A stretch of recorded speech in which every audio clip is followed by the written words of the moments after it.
দেখি টুথ ফোর্সের কেমন, আমরা যদি স্কিন নেই এটা টুথ ফোর্স নিতে হবে, আর যদি ভিতরে কিছু নেই তাহলে প্লেগ ফোর্স নিতে হবে। টুথটা হলো ফর টাফ স্ট্রাকচার কেমন, আর হলো এটা কাটিং বডি, এটা নন অবজার্ভেবল নিশ্চয়ই। এটা কী দেখো তো, হাত দাও, এটা কী মনে হয়? বোঝাতে যাচ্ছে মনোফিলামেন্ট। এটা কি, কে বলতে পারে? হাত দাও, হাত দাও। হ্যাঁ হ্যাঁ, স্কিন, স্কিনের একটা ইনসেকশন এটা কেমন, বা এটা ধরো এটা অ্যাবডোমিনাল ইনসেকশন। তাহলে আমরা ওই দিন কী বলছিলাম, রুল অফ হাফ, খেয়াল আছে? আচ্ছা, রুল, তার মানে হলো এই কণা আর এই কণার মাঝখানে এখানে কেমন। এবার আমরা এই মার্জিন থেকে হাউ মাস অ্যাওয়ে আমরা এটা প্রথম ঢুকাবো। দেখতে হবে কি এই যে ডেপথ কত, এই স্কিন, এই যে মার্জিন উপরের এখান থেকে এই ভিতরে যে ফ্লোর, এই ফ্লোরের যে হাইটটা আমরা এক্স ধরব, তখন আন্দাজ করে নেব। আসলে তো স্কেল দিয়ে মাপা হয় না, ধারণা করে এটা আমরা ওই বরাবর এই যে হাফ আমরা এই নিলাম, এইটুক ডেপথ আছে সে, তো এই ফ্লোর দিয়ে তুললাম।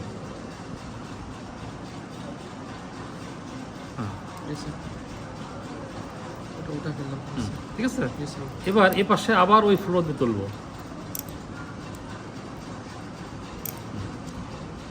এটা ধরে নিলাম, এই যে ফ্লোর ওখান থেকে তুললাম, আবার ওই একই লেংথে একই দূরত্বে আমাদের তুলতে হবে ধারণা করে। সবসময় পারফেক্ট হবে না, বাট তারপরে তো নিতে হবে। নাই, তোলার পরে আমি এখন নট দিব। নটটা আমি যদি সিম্পল ওভার অ্যান্ড ওভার দেই, খেয়াল করো, তাহলে কিন্তু আমি দিতে পারি simple over and over suture, normal যে গিফটটা, ঠিক আছে। তাহলে এটা ওটা ফেস টু ফেস আমরা বলি 2 পয়েন্ট। যখন অপারেশন করে দেবো তখন খেয়াল করবো যে 2 পয়েন্ট দেবো, 4 পয়েন্ট দেবো। আসলে 2 পয়েন্ট 4 পয়েন্ট নামে কোনো নাম নাই। তাহলে এই 2 পয়েন্টকে সিম্পল ওভার অ্যান্ড ওভার, বুঝছো? আর 4 পয়েন্ট কোনটা, আমি যদি এখানে নট দিই তাহলে তো 2 পয়েন্ট হয়ে গেল, বুঝছো? এটা 2 পয়েন্ট, কারণ একটা পয়েন্ট। বাট আমরা যদি আরও ক্লোজলি অ্যাপ্রোচ চাই, কারণ আমি যদি এখানে গিফট দিই তাহলে এটা ওভারল্যাপ হয়ে বসতে পারে, মানে এটাকে এই ফেস টু ফেস না থাকে আমি এইরকম হয়ে বসতে পারে, তখন এপিথেলিয়ালাইজেশন ঠিক মতো হবে না। আমার উদ্দেশ্য কি, যে অ্যালাইন করা, ঠিক মতো অ্যাপ্রোচ করা, অ্যালাইনমেন্ট করা, তখন না এপিথেলিয়ামটা ঠিক মতো ইউনিয়নটা হবে। সেজন্য আমরা ওই 4 পয়েন্ট যেটা বলি আমি সেটা দিব, অর্থাৎ ভার্টিক্যাল ম্যাট্রিক্স সুচার। কি নাম? Vertical matrix suture. তাহলে 4 পয়েন্টের আরেকটার নাম কি? Vertical matrix suture. সেটা কি করব, এই মার্জিন থেকে আবার নিব। এবার কিন্তু ডিপে যাবো না, কিন্তু জাস্ট সুপারফিশিয়াল, এই যে নিলাম। আমি আজকে চশমাটা ভুলে রেখে আসছি গাড়িতে। আচ্ছা, এবার যদি আবার নিতে হবে,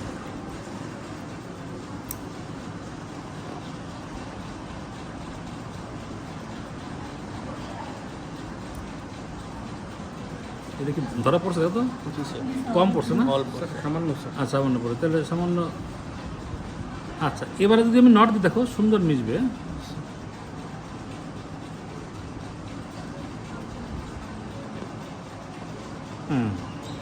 উপরের যে মার্জিন যে অ্যালাইনমেন্টের, এটা কিন্তু ঠিক আছে, বুঝছো?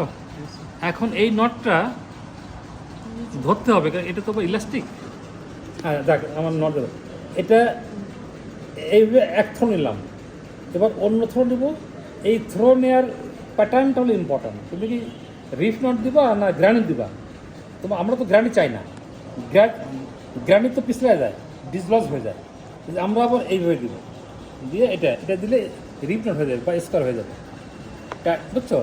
স্কোয়ার হলো দুটো বাহু একই দিক থেকে বেরোবে, এই যে লাস্টের যে বাহু, আর গ্রানিটটা উল্টা দিক থেকে বেরোবে। এটা বইতে ছবি দেখো আর তোমরা প্র্যাকটিস করো, ঠিক হয়ে যাচ্ছে। ঠিক আছে, তাহলে এটা কি দিলাম আমরা 4 পয়েন্ট, অর্থাৎ ভার্টিক্যাল ম্যাট্রিক্স সুচার। আমরা যদি 2 পয়েন্ট দিতাম ওটার নাম কি হতো? Simple over and over suture. Good. আমি একটা কাজ করি, আমি তাহলে কন্টিনিউয়াস দেখাবো। কন্টিনিউয়াস তাহলে আমি এখানে একটা নট দিলাম, স্যার এখানে নট দিলাম, আমি না দিই, ঠিক আছে। আবার একটু দূরে, কতটুকু দূরে? এই যে এক্স দিয়েছিলাম এর ডাবল 2x দূরে, 2x দূরে, অথচ 1x ডিস্টেন্স, এরকম একটা জায়গায় আমি নিলাম। হ্যাঁ,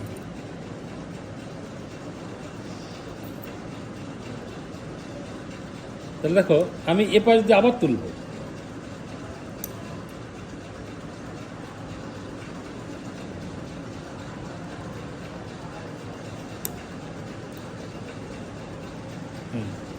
যদি এটা টান থাকতো, এটা ধরো আমি নট থাকতো, নট থাকলে এই দেখো অ্যাপোজে যাচ্ছে, বুঝছো? এ হলো কন্টিনিউয়াস, সিম্পল কন্টিনিউয়াস সুচার। নাম কি? Simple over and over suture, continuous over and over. বুঝছো না? এইভাবে কাঁথা সেলাই করার মতো কাঁথা সিম্পল। পরেরটা আবার এবার দিতে হবে, এবার যদি আবার তুলবো, আবার টান দেবো, এবার পুরো কাঁথা সেলাই হয়ে যাবে। এবার আমি যদি সিম্পল ইন্টারলকিং দিই তাহলে কী করবো? খেয়াল করো, এপাশে তুললাম, এপাশে তুললাম,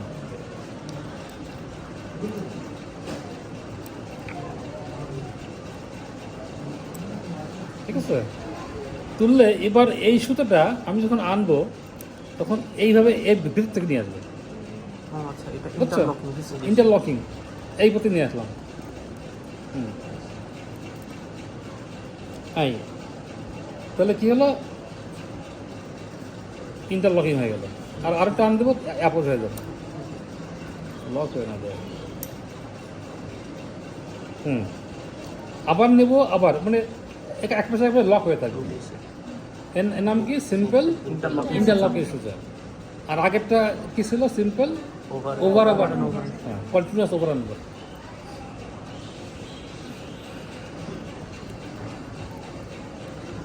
আচ্ছা, এবার বলি ওই হরাইজন্টাল ম্যাট্রিক্স সুচার, বা অনেকে বলে টেনশন সুচার দাও। যখন বাস্ট অ্যাবডোমেন হয়ে যায় কি বলে? Tension suture. কিন্তু ওর আসল নাম কি? Horizontal matrix suture. সেটা কীভাবে দেবা?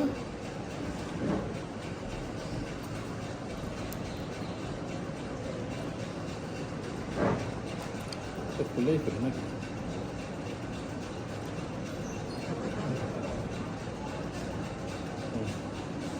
আচ্ছা, আমরা যখন ভার্টিক্যাল হট ব্যাটারি সুচার দিছি তখন খেয়াল করো 4 পয়েন্ট যেটা আমরা এই পথে নিয়েছি, ঠিক আছে? এখান থেকে বলছি, কিন্তু এবার নেব হলো এই পথে, এই যে 2x ডিস্টেন্স, এই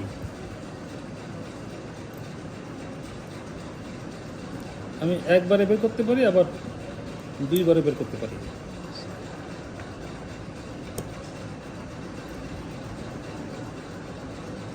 এবার যদি এখানে আমি টাইট দিই, দেখো চলে আসছে।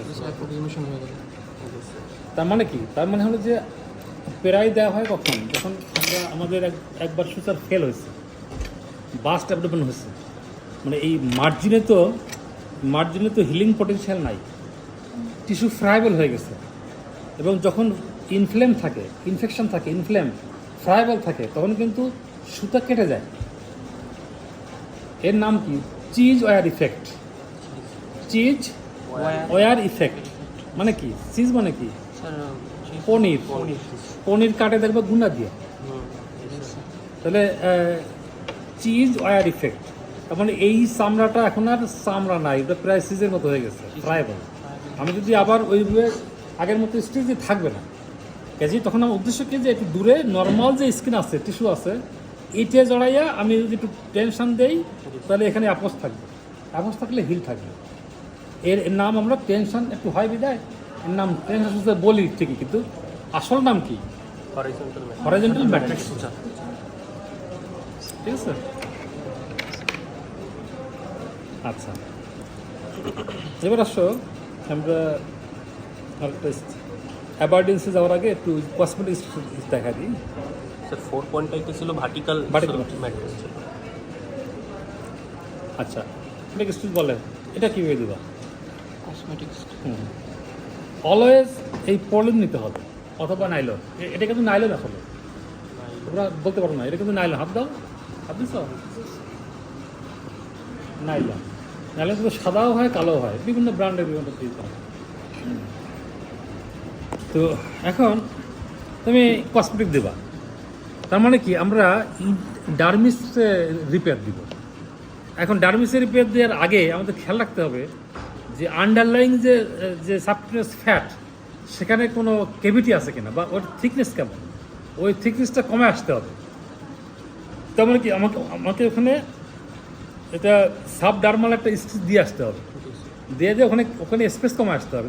নাহলে কী হবে, ওখানে কালেকশন জমা হবে, ব্লাড জমা, যেখানে স্পেস সেখানে উজিং হয়ে ব্লাড জমতে পারে। আর ব্লাড জমা মানে কি, ওখানে ইনফেকশন হতে পারে। এই যে আমাদের কোনো স্পেস বা ডেড স্পেস রাখা যাবে না। তাহলে কী হতে হবে, শুধু এই যে ফ্যাটি লেয়ারে আলাদা আলাদা করে স্টিচ দিয়ে আসতে হবে। ইউজুয়ালি ইন্টারাপ্টেড স্টিচ দেওয়া হয়, দিয়ে তারপর যখন দেখা যাচ্ছে যে স্কিনটা প্রায় অ্যাপোজ আছে, হ্যাঁ কাছাকাছি চলে আসছে এই দুই মার্জিন, তখন আমরা এই ইন্টারডার্মাল স্টিচ দিব। কী করবো, প্রথমে এখানে নেই, দেখো এখানে কিন্তু ডার্মিস নিতে হবে, পাশ দিয়ে এক কর্নার থেকে আমি আবার সসপ্যান হিসেবে ডার্মিস দিব না, কি এটা তো বোঝা যাচ্ছে। দেখ আমি এমনি বলি, এই ধরো না কেন, দেখা যাচ্ছে কেটে গেছে।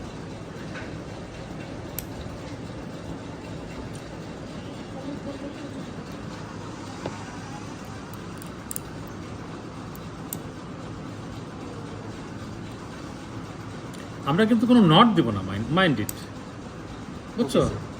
নট দিব না, আবার দিব লাস্টে গিয়ে। হ্যাঁ হ্যাঁ, এটা এমনি ধরবো, এটা 8% দিয়ে জাস্ট ধরবো, ধরে এবার কি করব, এই পাশের যে ডার্মিসটা আছে এবার ইভার্ট করব, ইভার্ট করে জাস্ট এইভাবে নিব।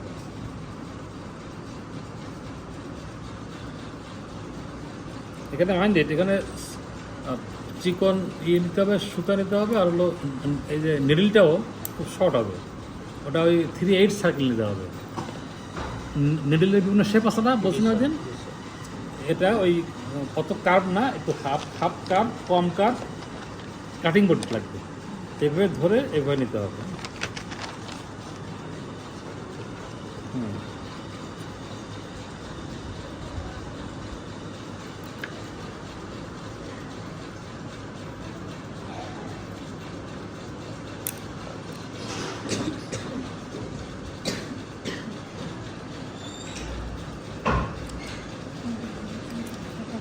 এপিডার্মিসের নিচে দেখবা ডার্মিসটা কিন্তু সাদা সাদা কোলাজেন টিস্যু দিয়ে, তুমি যদি এইভাবে টান দাও, দেখো অ্যাপোজে যাচ্ছে, বুঝছো?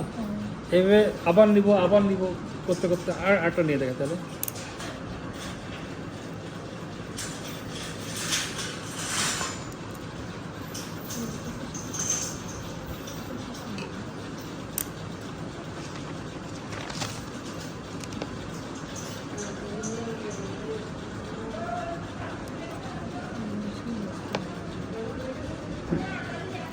তুলতে হবে জাস্ট এপিডার্মিসের কোল ঘেসে, খেয়াল থাকে যেন এইভাবে নিয়ে আমি যখন টান দেবো দেখবে অ্যাপোজ হয়ে গেছে। এই পাশে আসার পরে নট দিব, আর এই পাশে একটা নট দিব, ঠিক আছে? নট দিয়ে নটটা দিব ওইভাবে টান করার পরে, বুঝছো? যখন টান হবে এরকম, বুঝছো কি না, যখন টান হবে তখন এ পাশে একটা নট দিব, এই পাশে একটা নট দেবো, যাতে না সরে যায়। আবার যখন কাটবো 8-10 দিন পরে যখন কাটবো, এক পাশে একটু হালকা টান দিয়ে কেটে এবার এই পর্যন্ত টান দিলে বের হয়ে যাবে, বুঝছো কি না? তোমার আর কোনো নট কাটার ঝামেলা নাই, মনে হবে যে কসমেটিক, মানে কোনো স্ক্যান নাই, কিছু নাই, কোনো ফুটার দাগ নাই, কসমেটিক। বাট এই কসমেটিক্সটি সবসময় দেওয়া যাবে না, হ্যাঁ, এটা মানে বুঝে শুনে দিতে হবে। অ্যাবডোমেনে কখনো আমরা দিই না, যেখানে ইনফেকশনের চান্সেস দেওয়া যাবে না, যেখানে বিল্ডিংয়ের চান্স ইনফেকশন পাস বা পুরুলেন ফিল্ড তখনই আমরা দিব না, কারণ দিলে ইনফেকশন হবে, আবার খুলতে হবে, তারপর উন্ড ডাইসেস হবে। কাজে অপারেশনের মেইন যে স্টেপস হলো কাটিং অ্যান্ড স্টিচিং। তুমি ডিসেকশন, কাটিং, স্টিচিং, তো এই স্টিচিং কোথাও যদি ভুল হয়, আমরা usually layer by layer stitch দিই, লেয়ার বাই লেয়ার, তাতে কী হয়, হ্যাঁ মাস্কগুলো যেন দেই, ধরো একটা পারফোরেশনের রোগ বা ওরকম অ্যাডভান্সড ক্যান্সারের কেস, ওরে বাই লেয়ার যেহেতু লাভ হয়, টাইম কিলস তো আলাদা কিছু না, তখন আমরা মাস্কগুলো দিই as a holes all layer. কিন্তু তা যদি না হয় তাহলে আমরা লেয়ার বাই লেয়ার, যে পেরিপিডিয়াম সিঙ্গেল লেয়ার, তারপরে রেক্টাস শীট, তারপরে ফ্যাটি লেয়ার, তারপরে স্কিন, এইভাবে আমরা দিই। যদি কোথাও কোনো ডেড স্পেস রাখা যাবে, হ্যাঁ, যদি কোনো ইনফেকশন হয় বা কোনো এরকম কোনো ডেড স্পেস থাকে তাহলে উন্ড ডাইসেস হবে। উন্ড ডাইসেস মানে কি? সার্জিক্যাল ইনসিশন খুলে যাবে। ইনসিশন একেবারে বার্স্ট হয়ে আচ্ছা, ক্লাসিফাই উন্ড ডাইসেস কে পারবা? তার মানে উন্ড ডাইসেসটা বিভিন্ন লেভেলে হতে পারে। আমি আমি বলছি না যে লেয়ার বাই লেয়ার ক্লোজ করতে হবে, যে সেই লেয়ার বাই লেয়ার কোন লেয়ারে ডিসরাপশন হলো তারপরে ডিপেন্ড করে এটা বলা হয়েছে কমপ্লিট, একটা ইনকমপ্লিট। কমপ্লিট মানে হলো অল লেয়ার্স, মানে বাস্ট অ্যাবডোমেন, কেমন কি বলি আমরা, বাস্ট অ্যাবডোমেন, তারপরে অল লেয়ার ডিসরাপশন। আর যেটা ইনকমপ্লিট সেটা হলো একটা আছে কনসিল্ড, একটা রিভিল। কনসিল্ড কোনটা?